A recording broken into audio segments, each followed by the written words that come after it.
Hello everybody, Christian from Treasure Town here, and today we're going to be speaking about the 1899 Indian head cent. And these coins, pretty cool. We'll talk about their values, the normal sort of basics, and that'll be really quick. But what we're also going to focus on is the fact that a few of these are going to be worth way more money than the rest because of a small variety, and it's like a really small difference that's found on a select few of these coins.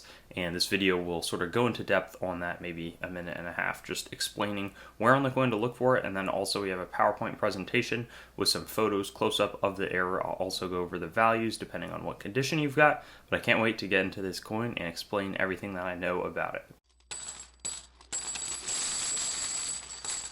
Now here we've got our non-error sample 1899 Indian head cent, but I want you to pay careful attention to the date. There's going to be a variety of varieties, really bad pun, that we're going to be going over. There's multiple different repunch dates, so it doesn't matter. Really, you're going to want to look at all the digits for the different repunch dates, and these are just the ones, again, that can be certified at one of PCGS or NGC. But I'll show you the close-up photos along with the price estimates in the next part of this video. So here's going to be the first repunch date. In VF condition, it's around a $50 coin. AU55 goes out to about $100, and Mint State 65 Red is like a $500 coin, though that is a little bit old, and there's been sort of an increase in the market where a lot of Mint State 65 Red coins with no variety are going for in the 400s. So I would anticipate that that has actually increased a little bit, and yeah, really clear repunching, especially in the loops of the 9. 1899 at this point, the coins are really not that rare. There's maybe a little lower mintage in 1894, but all the 1890s and 1900s outside of 1908S and 1909S are not extremely rare if you have them. Maybe $1 in a VF condition. This next repunch date over here, we see the upper end of a 9. Apparently, some thought it was an overdate, but it's generally just accepted as a repunch date. And here, AU58, when a coin is going for like $10-15, maybe slightly more, but I would think like $15 or so in AU58, and then you can get it up to 100 with this variety designation. Definitely something you want to think about just searching a little closer for. And then we've got this repunch date, which is more just this upper end of the 9.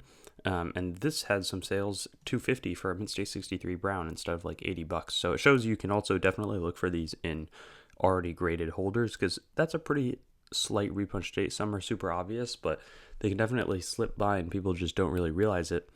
And then you can do pretty well by picking something out that's already, you know it's going to straight grade, and you can buy it and know that you've got a good situation on your hand. This one, there's only one certified at NGC. They have a description, but they didn't have any photos for it. And I like to do all the ones that are certifiable by PCGS and NGC. But it is out there. This one had none certified, but it is technically the variety plus 002, and it's got a little bit of a protruding 8 at the bottom of the 8. So, sort of strange that we don't have any better information, but that is also something definitely to look at in the bottom of that 8. So those are the ones that are certifiable, but really the big 3, these are FS listed in Cherry Picker's book, are going to be these first 3 repunch dates.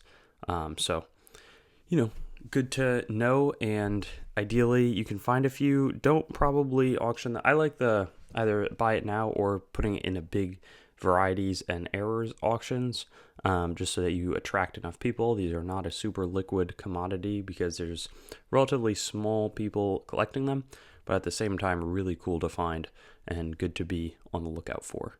Thanks for watching the video. I'd encourage you to like, comment, and subscribe to the channel to stay updated. I've also got Facebook, Instagram, and Twitter, so you can follow me there.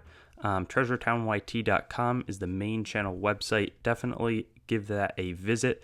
I've got a lot of information about me up there and the channel. CoinGrabBag.com as well currently redirects there, but it's some good opportunities for very fair grab bags, both made by me and other sellers. A lot of different options, so that's a good way to support. There's also TreasureTownCoins.com. In the future, my coin dealing operation will be done out of that website. CoinMeltPrice.com for updates on the melt prices of your coins, both US and world. A lot of resources in that website. And then CoinsMetalsCards.com being developed right now as a marketplace and news source for coins, metals, cards, and collectibles in general. So I'll see you on my future videos. Looking forward to seeing you there and hope you have a good day.